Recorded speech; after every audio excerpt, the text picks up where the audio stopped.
అనంతపురం జిల్లాలో urban MLA Daggubati Prasad తనపై జరుగుతున్న తప్పుడు ప్రచారాలపై స్పష్టత ఇచ్చారు. అనంతపురం అర్బన్ తెలుగుదేశం పార్టీ కార్యాలయంలో మీడియా సమావేశం నిర్వహించిన ఆయన గత కొన్ని రోజులుగా తనపై తన అనుచరులపై అసత్య ఆరోపణలు జరుగుతున్నాయని తెలిపారు. నగరంలో జరుగుతున్న అభివృద్ధిని చూసి కొంతమంది రాజకీయ ప్రత్యర్థులు, రాజకీయంగా క్రియాశీలకంగా లేని వ్యక్తులు తనపై బురద జల్లే ప్రయత్నాలు చేస్తున్నారని అన్నారు. ఎగ్జిబిషన్ నిర్వహణకు సంబంధించి చిన్నపాటి వివాదం జరిగితే దానికి తనకు సంబంధం లేకపోయినా తనపై ఆరోపణలు చేయడం సరైంది కాదని పేర్కొన్నారు. అలాగే ఒక వ్యక్తిగత ఘటన విషయంలో మొదట ఇచ్చిన సమాచారానికి తరువాత ఇచ్చిన వివరాలకు తేడా ఉండడం అనేక అనుమానాలకు తావిస్తోందని అన్నారు. ఈ ఘటనల వెనుక కొంతమంది వ్యక్తులు కావాలని వ్యవహరిస్తున్నారనే అనుమానం వ్యక్తం చేశారు. ఒక భూమి వివాదానికి సంబంధించి తనకు ఎలాంటి సంబంధం లేదని స్పష్టం చేస్తూ ఈ విషయంపై సంబంధిత అధికారులు పార్టీ పెద్దలకు ఫిర్యాదు చేసినట్లు తెలిపారు. తన అనుచరులపై నమోదు చేసిన కేసుల విషయంలో కూడా తన ప్రమేయం లేదని, త్వరలో నిజాలు బయటపడతాయని ఎమ్మెల్యే దగ్గుపాటి ప్రసాద్ ధీమా వ్యక్తం చేశారు.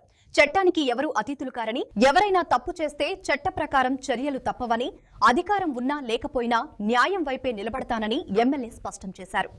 అసత్య ప్రచారాలు ఎవరైతే చేస్తున్నారో వాళ్ళందరికీ ఖచ్చితంగా చట్టపరంగా చర్యలు తీసుకునే పరిస్థితి ఉంటుందని చెప్పేసి తెలియజేస్తా ఉన్నాను. ఒక 3-4 ఇష్యూలు అనంతపూర్లో జరిగాయని చెప్పేసి పోలీసు వర్గాన్ని చర్యలు తీసుకోవడం జరిగింది. ముఖ్యంగా ఎగ్జిబిషన్ దగ్గర ఒకటి చిన్న గొడవ జరిగితే డబ్బులు అడిగారు ఎమ్మెల్యే మనుషులు అని చెప్పేసి చూపిస్తూ దాన్ని దుష్ప్రచారం జరిగింది. మా కార్యకర్తలను కొట్టారు, బ్లడ్ వచ్చే విధంగా కొట్టారు. దానికి సంబంధించిన ఎమ్మెల్సీగానే అయింది. 20 లక్షలు అడిగారు అని చెప్పేసి ఎక్కడైనా ఒక చిన్న ప్రూఫ్ చూపించాయా? గత సంవత్సరంలో 10 లక్షలు అంట, ఈ సంవత్సరంలో 10 లక్షలు అంట. నీ టర్న్ ఓవరే మొత్తం ఎగ్జిబిషన్ టర్న్ ఓవర్ 20 లక్షలు ఉండదు, 20 లక్షలు అడుగుతామని చెప్పేసి ఎస్పీ కంప్లైంట్ ఇస్తావు. దీని వెనక ఖచ్చితంగా వైఎస్ఆర్సీపీ నాయకులు ఉన్నారా లేకపోతే ఇంకోరు ఉన్నారా అనేది ఖచ్చితంగా విచారణలో తేలుతుంది. నేను కానీ కంప్లైంట్ ఇవ్వడం జరిగింది. నిజ నిర్ధారణ చేయమని చెప్పేసి ఎస్పీ గారికి కానీ చెప్పడం జరిగింది. దేనికంటే ఎవరు ఇష్టం వచ్చినట్లు వాళ్ళ మైక్ ఉంది కదా అని చెప్పేసి, నోరు ఉంది కదా అని చెప్పేసి మాట్లాడుతూ ఉన్నారు. చిన్న గొడవ ఎగ్జిబిషన్ దగ్గర అని చెప్తున్నాడు. గత సంవత్సరం 10 లక్షలు అడిగాడు, మళ్ళీ ఈ సంవత్సరం 10 లక్షలు. గత సంవత్సరం 10 లక్షలు ఇవ్వకపోతే ఈరోజు నీకు ఎగ్జిబిషన్ పర్మిషన్స్ ఎట్లా వచ్చాయి? వచ్చి ఎగ్జిబిషన్ పర్మిషన్స్ ఇస్తే ఆ రోజు కానీ పర్మిషన్ నేనే ఇప్పించాను అన్న, చేసుకుంటాను, కష్టపడతాను. కనుక ఖచ్చితంగా రాజకీయ నిరుద్యోగులు ఉన్నారు. మా పార్టీ, మా ముఖ్యమంత్రి వర్యులు నారా చంద్రబాబు నాయుడు గారు నిశ్చితంగా గమనిస్తున్నారు. ఖచ్చితంగా చర్యలు తీసుకునే క్రమంలో ముందుకెళ్తాం. నంబూరు వైన్స్కి నాకేం సంబంధం? నేను ఊర్లో కానీ లేను. ఆ రోజు ఎవరో తాగి గొడవ పెట్టుకుని అర్ధరాత్రి కాడ దాన్ని అంటిస్తే నాకు ఆపాదిస్తారా? అంటే ఎమ్మెల్యే మీద బురద జల్లడం ఇదైపోయింది. ఆ రోజు పొద్దున నంబూరు వైన్స్ ఓనర్ మాట్లాడాడు, ఎవరో గుర్తు తెలియని వ్యక్తులు అది ఇదని చెప్పేసి మాట్లాడాడు. మళ్ళీ గంట తర్వాతనే ఎమ్మెల్యే మీద తీసుకొచ్చాడు.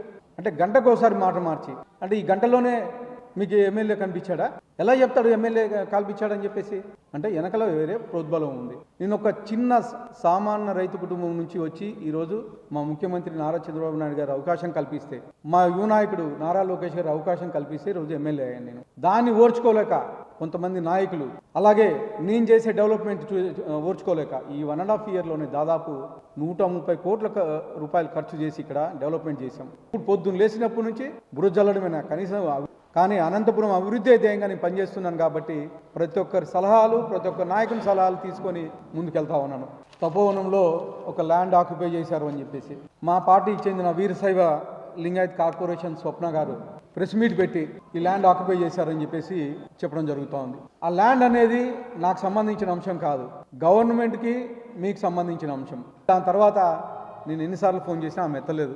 ఎత్తకపోగా మా పార్టీ ఆఫీస్లో కంప్లైంట్ చేసిన తర్వాత కానీ నేను మాట్లాడదామని చెప్పేసి ట్రై చేస్తే ఆమె ఫోన్ కానీ ఎత్తలేదు.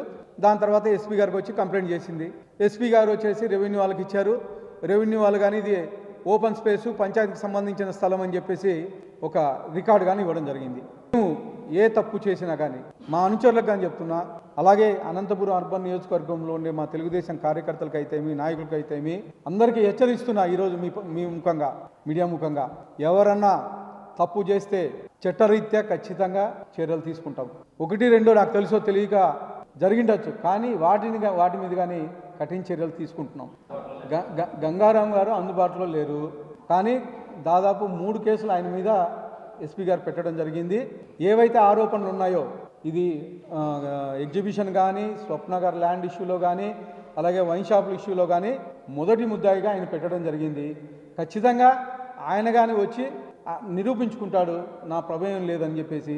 వీలైన తొందరగా ఆయన ఎక్కడున్నాడో కనుక్కొని కానీ నేను ఎస్పీ గారికి అప్పచెప్తానని చెప్పేసి కానీ తెలియజేస్తాను. ఇప్పుడు ఎవరో వైన్ షాప్ ఏదో గొడవ పెట్టుకొని చేసుకున్నారు. చిన్న గొడవ వచ్చేసి చిన్న కార్యకర్తలు ఎగ్జిబిషన్లో కొట్టుకుంటే దాన్ని మా గంగారం పెట్టాడని చెప్పేసి పెట్టారు. తర్వాత వైన్ షాప్ది సేమ్ స్వప్న గారిది గవర్నమెంట్కి ఆమెకు సంబంధించిన ఇష్యూ. గంగారంకి ఏం సంబంధం ఉంది అంటే దీని వెనకల ఎవరో ఒక పెద్ద నాయకుడు ఉండి నడిపిస్తున్నాడేమో అని నా అనుమానం. ఎందుకంటే ప్రతి ఇష్యూను 20 లక్షలే, అంతకని ఏం మాట్లాడరు. 20 లక్షలే ఎవరు తీసుకున్నా 20 లక్షలే.